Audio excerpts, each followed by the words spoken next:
cause and effect has always interested me.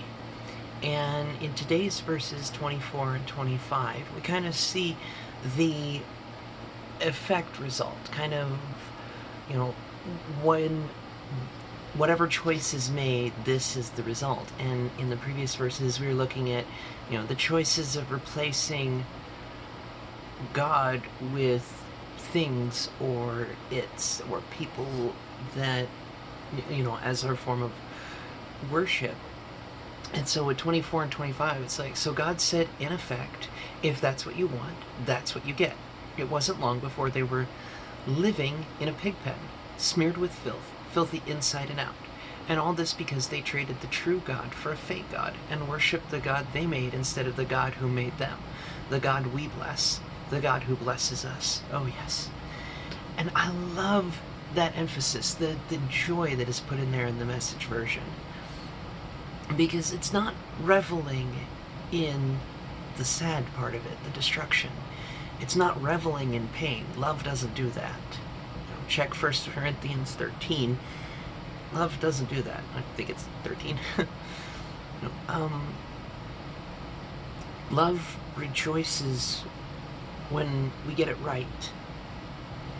And I think the emphasis isn't on the beginning of the verse when people are, in difficult times, even if they are of their own making.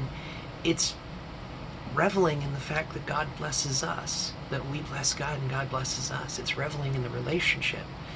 Because without the relationship, the end result is filthy inside and out.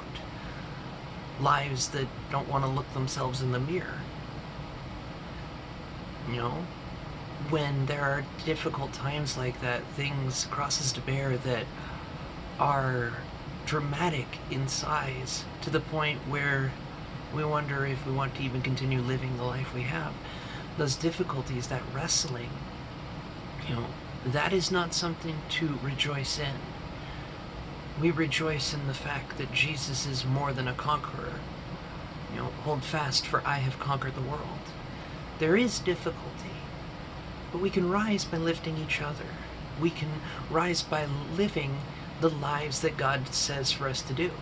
When Jesus says, love God and love others, or in Micah, which has come up a couple of times for me in the recent, that, the Lord has told you, O human, what you need to do. Love, justice, righteousness, live humbly.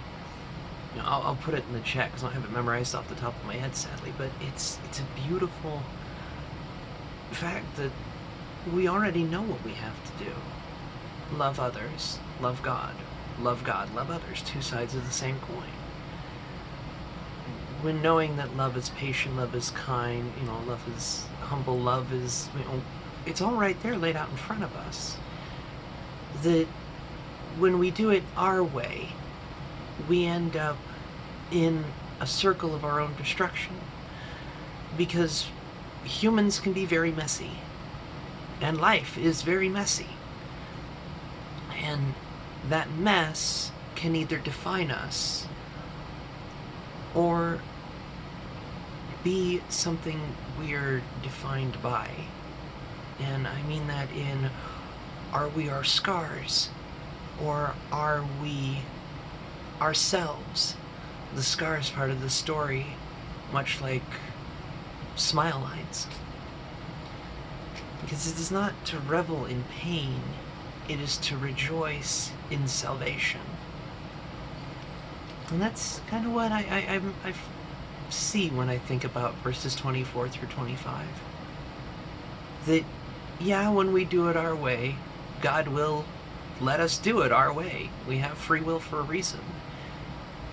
When we decide to bless God and live in a relationship of love, we don't have to worry about our way biting us in the tuchus. Because we're not doing it our way, we're doing it His.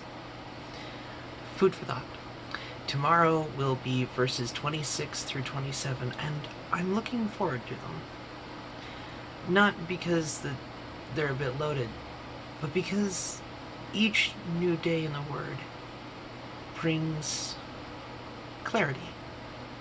And I hope it does for everybody who spends the word, no matter where they do it. See you then.